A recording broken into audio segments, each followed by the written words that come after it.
edukasyon ko, handog ko para sa kinabukasan. Naitima doon. Ha? Siya ko na to. Ha? Pero, may nabihimulo ba ito Bisaya? Bisaya! Edukasyon sa Bisaya. Edukasyon. Support, ha? Sa Bisaya. Ha? Murugya po? Pinungot? Ura kapit na? Ura. Sama? Itampo? Sa in-English nila, contribution? Tampo no? Uy, klaro ni. Sa? Para sa kumabot, insay, mo kayo tuha. Interesado lang, sige, patas kabot. Lumay naman. Siguro ako, insay interesado, ulang po sa kolehiyo. Patas kabot. Okay, para. Kamay na lang. Mula ba? Video niya. Kung gusto mo tanaw, apliha lang sa youtube.com Wato rin ang konsor sa search. I-search niyo ang Miss Ok 2009. Kung sa'yo pagkitaon, Miss Ok. Sa Miss Ok, sunod na lang, Miss Ok. Tapo na siya, Miss Ok, ha? Miss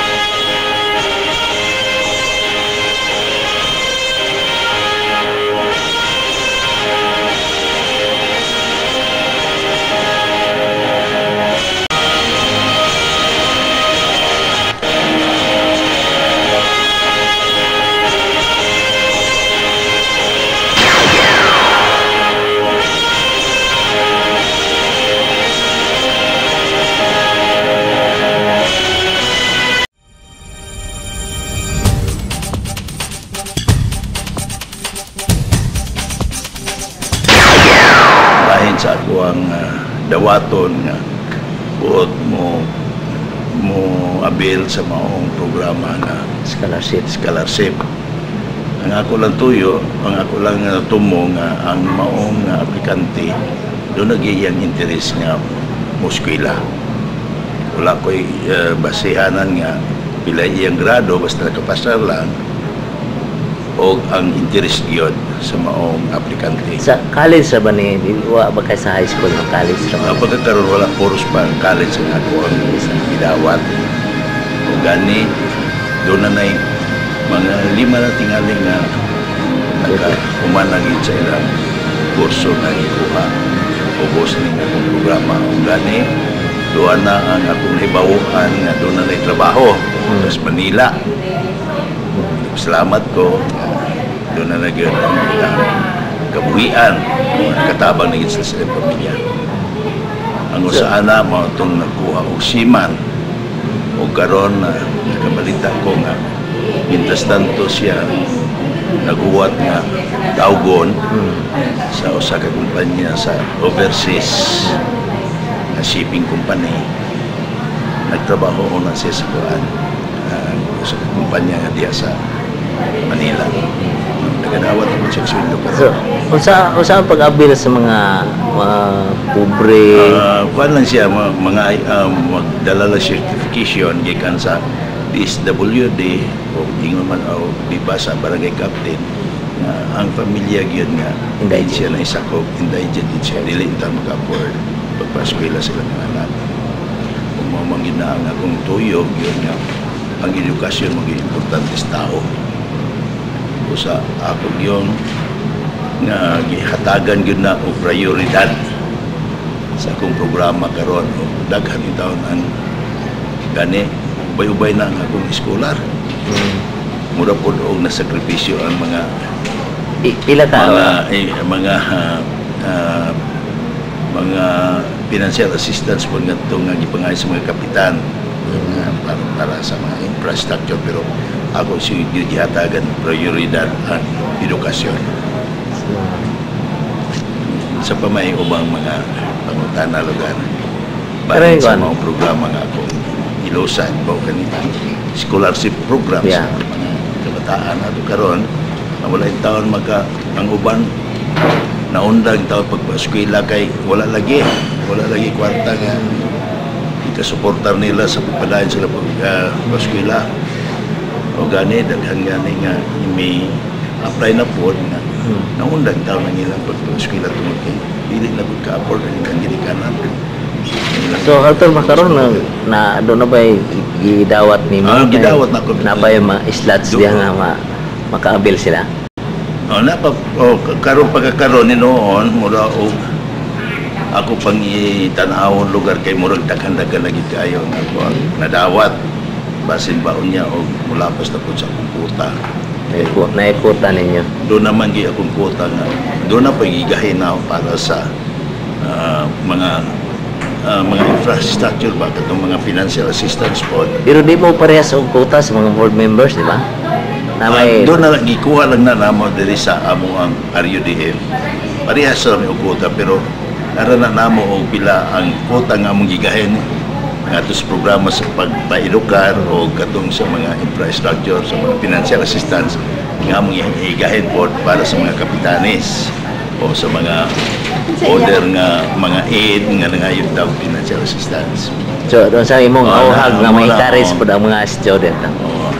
Dili po lugar tanan akong gihulot nga sa scholarship kay masikripisyo man sa mga programa sa mga kabaranggayan. So, doon ay mo graduate, mapulihan na po. Mapulihan po. So, gani doon na duha kahing graduate pulihan na po dayon. Usa og basin og nining semestrera o man ani atong enrollment karon doon na po mo graduate ay mo na po makakuha sila. So, pulihan. Ang ako na gani karon gibahin-bahin na gani kay aron madaghan po rin tanang maka-appeal ba sa mga programa. So, doon na additional. Dili po ingon og full scholarship yun ang akong gihimo karon aron madaghan yun. Pila may gusto mo po sige kabisan na lang kung makaamot yun. Pila man gyud ang uniform na lang na 3,000 per semester. Mo na matabang. Oo, tama. Sila ang mga ginikanan na pagkay. Pero makaya man po nila basta kay naging tayo. O ba kay awhag sa mga estudyante sa mga kurso nga kuhaon nga di na kinahanglan og dakong tabang sa probinsya. Kadaghanan po doon naman po nanguhag nursing na sa ako ang programa po. Dako-dako naman gani po ng bayro noon ang nagit sa eskwelahan. Pero 3,000 lagi uniform na lang yun. Pero dagan-dagan pito makabil ba niya maka-eskwela ng taon. So pila na ka mga scholar na mo? Wala ko kuan ron na pilan na basta kay to sa ako ang sekretary siya may control karon. Well, bayan siya. Sige, thank you. Salamat sa si Maymay ang sekretary ni board member Franklin Umanda. Pila ka estudyante ang natabangan ni Umanda, May? 75 ka buok. Gika na sa pagsugod niya sa pagkaan kana. Oo. Adili. Ang pagsugod niya mga 50 pa to. Pagsugod 'yon. Oh. Karon nag-add me mga 25 ang bago 25 ka buok. So pila na kita na karon? 75 na siya 75. ka buok. Oo. Umay ra mo. Umay ra. Oh. Doon na ba'y nakagraduate na din na kita ninyo nga nagtrabaho saan? Muslan ang scholarship program? Oo. Daghan na ang graduate. Atong March, daghan na dyan. Dayon, nang-apply pa po. Ito asa Cagayan. Naka-apply na? Oo. Naka-apply na po. Ingon to yung mama. Katrabaho? So, successful lang ko ano? Yes, katrabaho? of course. So, ang iyang kuan saan pag-abil sa kaning mga estudyante nga ang iya unique kayo kay wala gibasihan nga grado. Oo, wala So, yun. Ang kuan lang niya nga indigent ka, makabil ka, isan pa kung makapasa, okay lang kung makapasa ay ang wala mi gabase sa average, jud. Kung Pasado lang siya sa high school. nakapasay lang sa high school, okay na. Dayon makuan ko na mo nga hinabangon po kana amo nang gikuan. Yes, Pa mga iskala.